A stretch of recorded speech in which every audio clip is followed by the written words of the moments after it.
Hey friends, it's Callie. I'm here to show you my setup of my March monthly layout using the Orchard Path Cocoa Daisy collection. So I use elements from several of the different kits in this video. First thing I'm going to do is lay down my day of the week headers, so my Monday through Sunday. These are just slightly bigger than the boxes on my standard monthly. So I trim them down just a little bit. I hold them in my tweezers, don't really measure, just kind of get them in there and lay them down. I love the way adding the cohesive color theme works out. It makes such a difference in how the layout looks to have everything sort of pulled together. And so I will just finish that up here and you will see how that looks.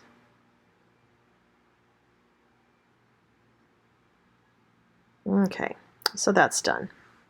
All right, so next what I'm going to do is work on my sidebar that has the March 2020 pre-printed on it, and I've decided I wanted to cover that up with washi this month and realized that it was going to show through, and so I went back, peeled that off, and whited out that before I laid my washi down, and now you can't even tell that it was ever there.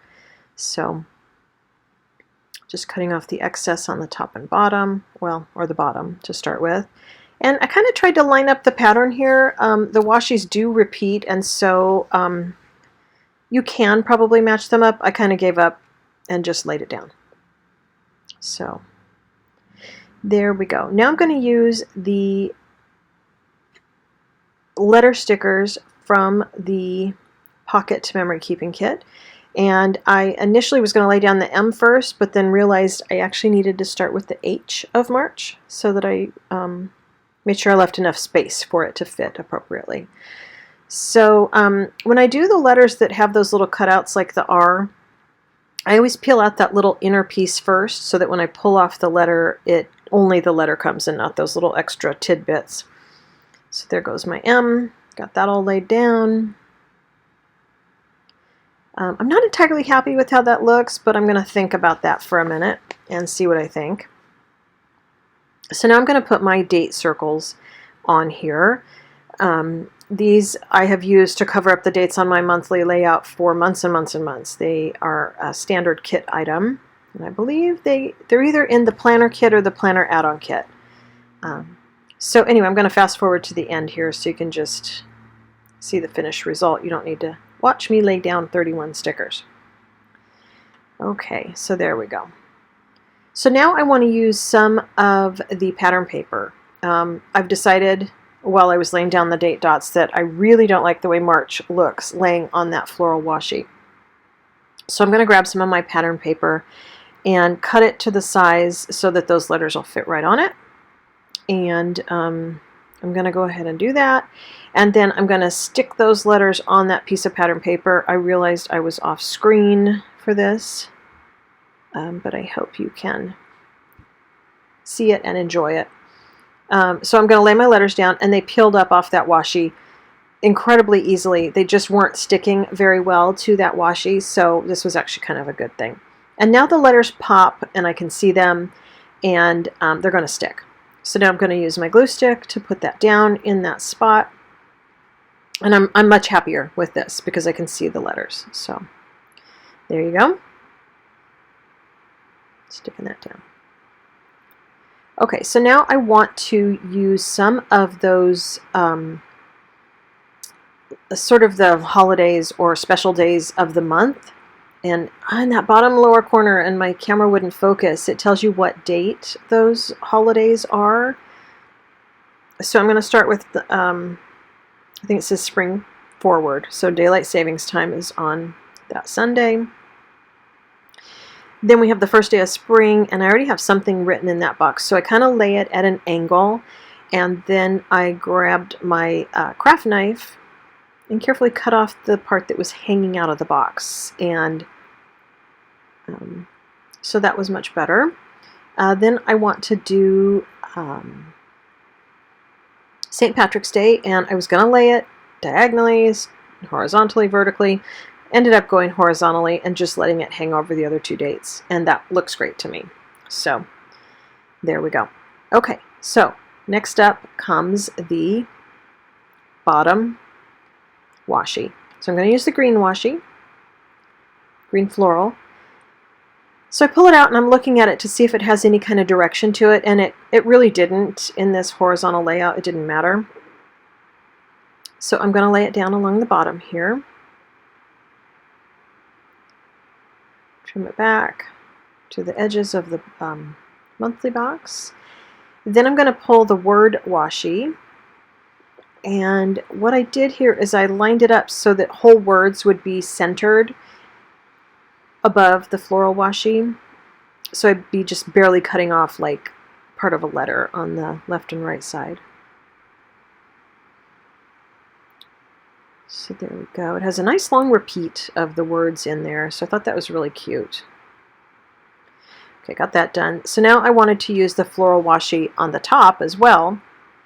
It is too wide for that area I had left, so I'm going to go ahead and get out my cutting mat, my self-healing cutting mat, and go ahead and cut this washi down to a size that fits. And so I laid out a big long strip of it so that I could just cut it down and have plenty to work with. I use my long metal ruler and just line it up on my cutting mat to the exact width that I need. So even if washi is too wide, you can always cut it down if you have one of these cutting mats. That's something that works really well with washi. It's really easy to do because it doesn't really stick to the cutting mat, and then you can just peel it off and it sticks to your paper perfectly. So this skinny piece that I'm cutting off is hanging off the side of my desk so that I can use it on another project or layout. So now I have the perfect width washi to fit above those letters. So I'm going to pop that in there, both sides, and cut it to fit. Okay. So I think that looks pretty good. Put my cutting mat away. Okay, so now I want to address that sort of lower right-hand corner where it's there's a lot of white space. And I initially thought I might use one of these floral elements. This is the die cuts that they made into sort of die cut stickers this month. And ultimately I decided that the floral on top of the floral washi just didn't work out. So I pulled out these chipboard stickers, which you can slice them down and make them thinner. So I simply wedge my craft knife between the colored part and the cardboard carefully. Please do this carefully if you do it, and just loosen it, and then I can just throw away that cardboard circle and glue it down like any other die cut. So it's really no thicker than a regular die cut and doesn't cause big bumpy problems in my planner.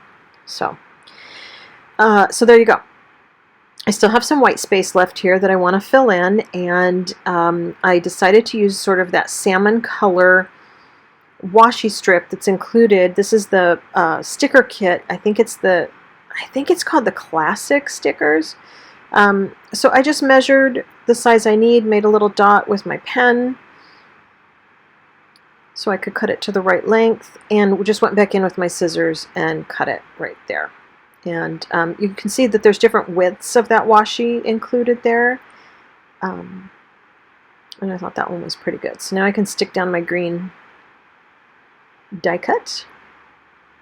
And I have a little more white space that I want to address, so I'm kind of looking to see what to use. Ultimately decided that floral just, nope, not going to work. Put it back on the sheet and put it aside. And start looking through the stickers, and there's a sheet of like washi strips it's basically stickers, this one, and it had a little rainbow sort of scallop that I thought would be really cute right there. So I measured it, put a little dot, and then I want to cut between the scallops so that I don't have like just a little bit of scallop left. So I peeled it up and then put my scissor in there in between, so I got the right size. So now I'm going to lay it down on top of that salmon washi. It's going to fight me a little bit. I can't get it to stick down just so. but I did eventually get it stuck down how I like it. And, so that's it. That's my monthly layout for March using Orchard Path. And I love how it came together, and these colors are beautiful. It looks really great. And so I hope you enjoyed this. Please like my video and subscribe so that you don't miss my next video. And I hope you have a great day. Thanks for watching.